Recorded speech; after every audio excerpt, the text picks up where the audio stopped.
همه چیز به اوج خودش رسیده بود. آنجا ایستاده بودم. قلبم تند میزد. در خرابه‌های پوسیده آن خانه قدیمی.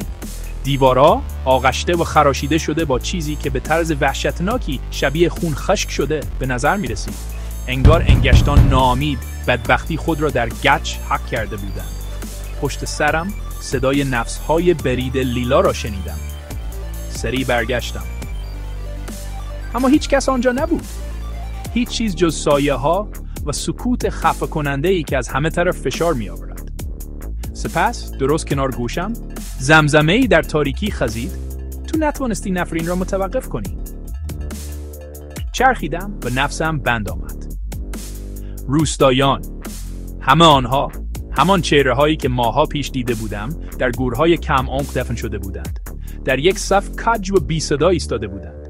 پوستشان مومی و رنگ پریده بود. چشمان سیاه و خالی مستقیما به من خیره شده بود و دهانشان دوخته شده بود.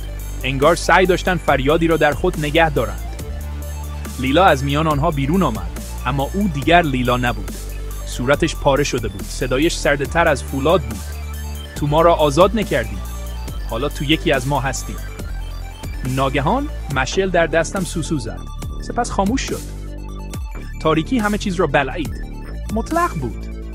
سعی کردم فریاد بزنم، اما تنها صدایی که بیرون آمد ناله‌ای ضعیف و لرزان بود. و سپس آخرین چیزی که شنیدم فریادی تک و استخوان سوز بود که در کوهستان طنین انداز شد. بعد از آن سکوت.